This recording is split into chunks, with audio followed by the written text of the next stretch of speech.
The bush bee man's starting a new career. He's going to become a fish and chip fryer. Tell you what though, it doesn't smell like fish and chips, and if I was having a food van, I think I'd be in the shit. No, anyway, here we are at spring again, trying to get some crap ready. I've decided in my grand wisdom that I'm going to dip some of my old boxes and put them back into service. Oh, I don't know, that could be good, could be shit, but here I am in the shit, covered in muck.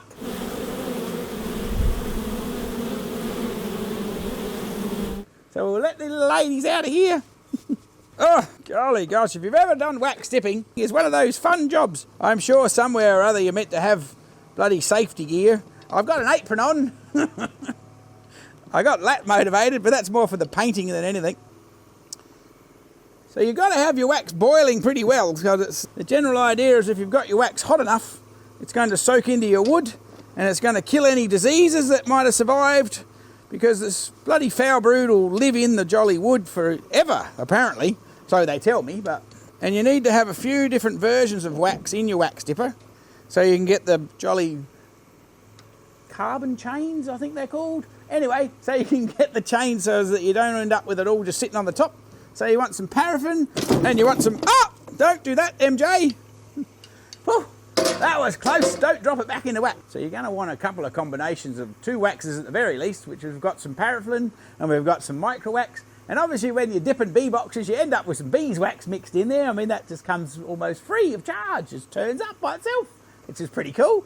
And then you can put some jolly linseed oil in there, which I haven't done just this time, because, I mean, there was some in there from the last effort, but hell, I'm sure you can Google that. There's probably plenty of other people that are wax dipping at the moment, so you could probably have a look at that. I think it boils at like 220, and I think you've got to have it around 160.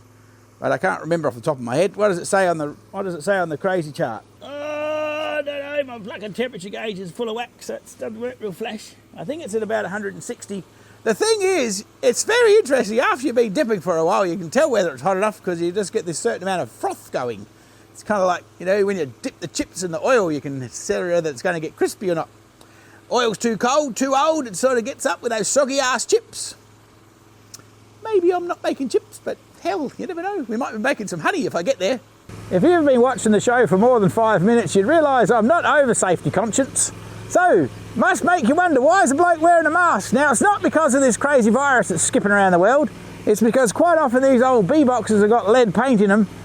And I might be old and decrepit, but I don't want to get any more disease than well, I think lead makes you a bit dopey anyway, but hell, so there's no hope for me. But put a mask on so you don't get all the poisonous crap from all the paint that's been painted on bee boxes way on forever. Golly gosh, the lads back in the day, they had lead-based paint and creosote and all sorts of weird shit. So I suggest you wear a mask, but hell, do whatever you like at your own peril.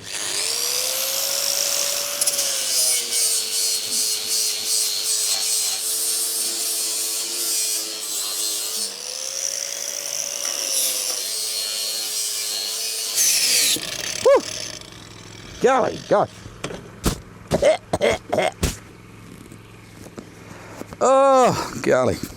Now, of course, you don't have to take all the paint off, but I don't know, I just find that when you dip the boxes, if it's nice and hot when you paint it, and it's got no more old paint on there, it just seems to soak in nice and give you a half reasonable finish. But hell, that's only my opinion.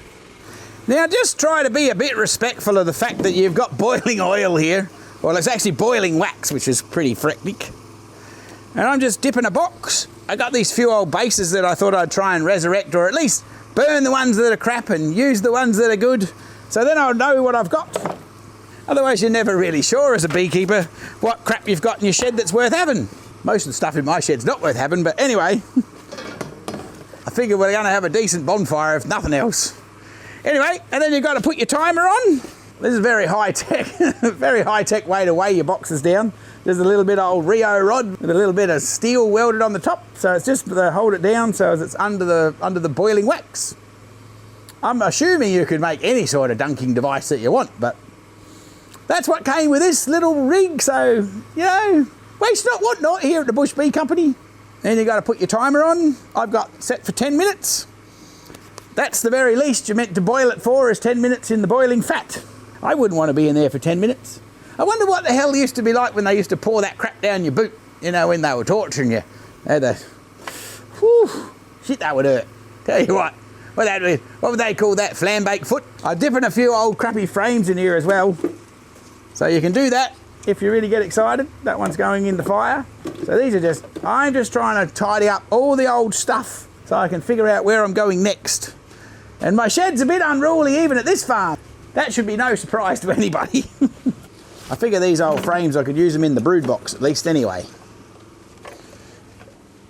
I think the lovely wife decided I've lost the plot completely though, trying to resurrect these old frames, but you know, what did my nana say? A penny saved is a penny earned. Something like that anyway. And with all these wood shortages, it might be a good thing. Nah, there's no wood shortages, is there? There's just no boats floating around. So you want to put your box on your painting rack while it's still nice and warm. If you let the wax set and your box goes cold, then the jolly paint won't stick to nothing. So you got to slap at least the one coat of water-based paint on here while it's nice and hot. And then as the wax soaking into your wood, the paint soaks in with the wax. And there you have a brand new box. Nah, not brand new, but anyway. And here we go. I'm sure somewhere in the comments it's going to have, what size paintbrush did you have? Apparently it's a 63mm, but you know what? I don't think it's imperative. Just don't have it too small or too big. You want your paintbrush to be just right, just like the breakfast cereal. Yeah, you probably only get that in Australia anyway. Only Australians would name a breakfast cereal just right, I would think. You know, we have a struggle coming up for place names, don't we? Yeah, they call it Kangaroo Corner or something, because there was a kangaroo there one time. Oh, well, the whole roller saga. Yes. Well, the reason I'm still stuck with a paintbrush is because these poor old boxes have got so many nooks and crannies in them that I like to push the paint around, and like sometimes I want to paint sideways. I can actually force the paint into all the cracks. Like you see how this has got this has got a seam here that isn't very, so none of these boxes are actually even. I'm assuming you could get a big thick paint roller. I do use a paint roller on the new boxes because they're nice and flat, but these old girls, I've figured I just find it better to just do it this way. Plus, hell, it only just wreck one paintbrush at a time rather than a whole heap of rollers and a paintbrush. And where would be the fun in being bloody conformative? I'm going to do my own thing, so there. And what's more, if you're a fan of the show, you can do your own thing too. So don't let them tell you have to use a roller or a spray gun. Hell, you can do whatever you like. That's the good thing about being self-employed. What's the worst thing that could happen? Fire yourself.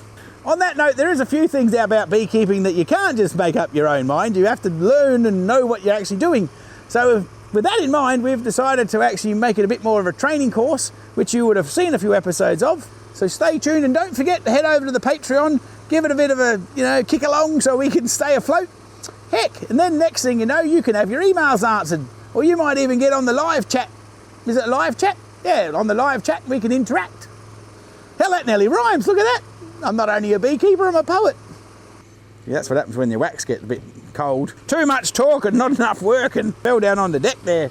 So it's sitting in the cold wax. So I've got a couple of spots that paint probably won't stick to, but anyway, probably should have just thrown all these on the fire, but I can't help myself. My lovely wife said they'd never be any good, so that just encouraged me all the more. Every now and then when we're doing the inspections, we find one that's all fallen to bits, and we'll be like, told you they'd be no good. Oh, you gotta love it.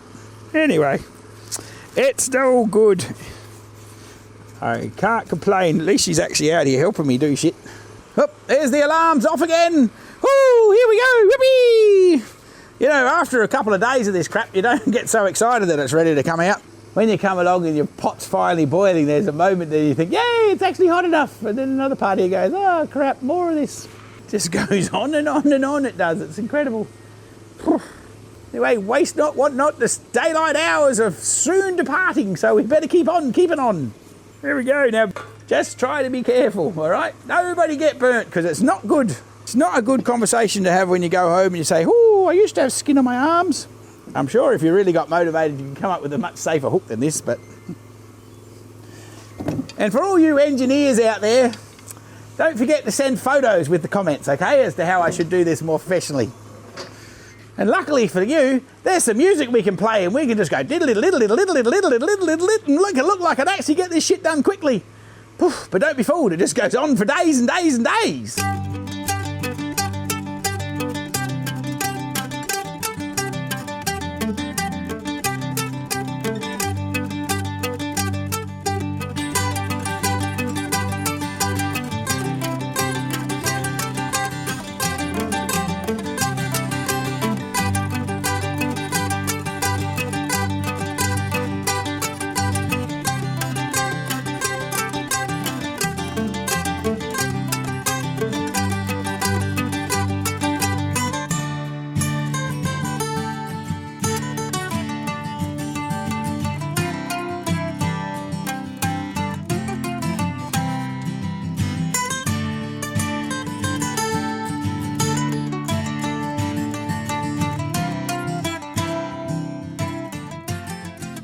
Just think yourself lucky out there in YouTube land that you can actually put on the diddle music, because this just goes on for days and days and days. But you know what? That's the only way to get honey on your toast, so stick with it, and you never know if you never go. And what's that? Like, I think we should get an apron that says, instead of my apron here says, I cook better than I kiss, I think it should be, I might be good, might be shit on the apron. Give me a tick if you think we should get an apron that says that. And then when you're cooking your barbecue, you can just go, fuck off if you want your steak well done.